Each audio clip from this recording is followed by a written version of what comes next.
Sejumlah aktivis ditangkap dan jadi tersangka pasca gelombang unjuk rasa yang terjadi pada 25 hingga 31 Agustus. Publik menyoroti penangkapan aktivis agar tidak menjadi kriminalisasi.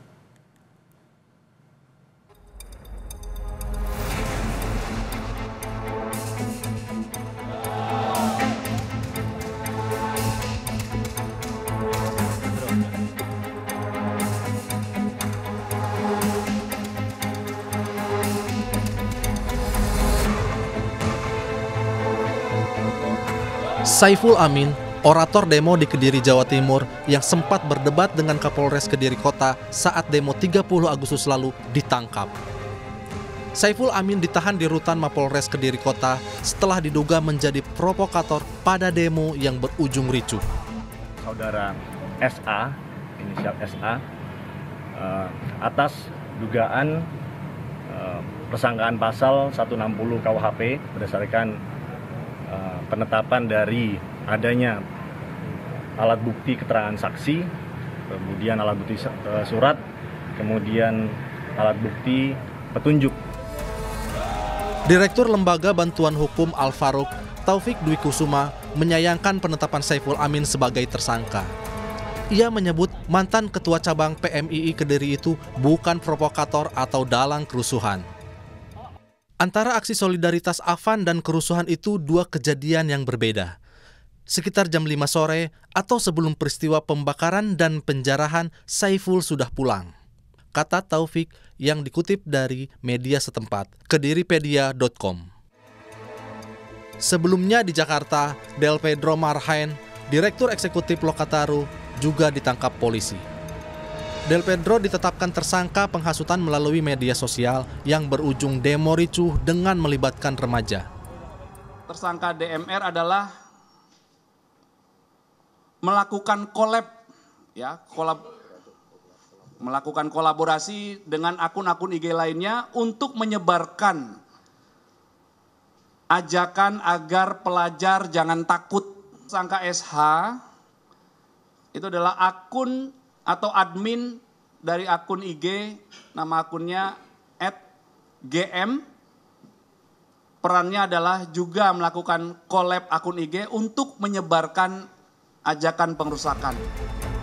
Selain Del Pedro, ada pula Syahdan Hussein, admin sekaligus humas akun Instagram @gejayan memanggil yang juga ditangkap atas tuduhan yang sama. Tim Advokasi untuk Demokrasi menilai penetapan tersangka sejumlah aktivis oleh kepolisian cacat prosedur hukum. Tim meminta penangguhan penahanan untuk Del Pedro. Kami melihat ada dua proses yang miss dan yang sudah seolah-olah ini terburu-buru.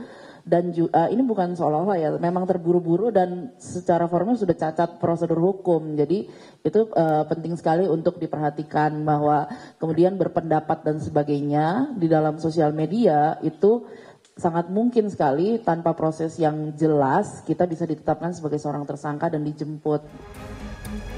Menteri Koordinator Bidang Hukum, HAM, Imigrasi dan Pemasyarakatan Yusril Iza Mahendra menegaskan penangkapan Direktur Eksekutif Lokataru Foundation Del Pedro tidak melanggar hukum.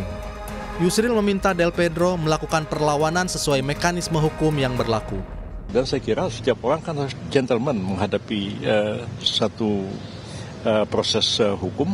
Kalau misalnya oleh aparat disangka dia melakukan satu kejahatan dan menurut aparat penegak hukum ada bukti-buktinya, ada bukti-bukti permulaan yang cukup, tapi dia juga bisa menggunakan advokat untuk menyanggah.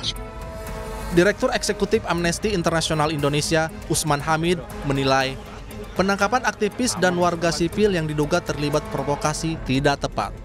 Penyampaian pendapat di muka umum dijamin undang-undang. Tidak tepat ya. Pertama, secara material proses penetapan tersangka mereka didasarkan pada pasal-pasal yang saya kira lemah untuk menuduh mereka misalnya melakukan penghasutan kepada publik untuk melakukan tindak pidana atau misalnya melakukan penghasutan terhadap anak-anak untuk melakukan tindak pidana.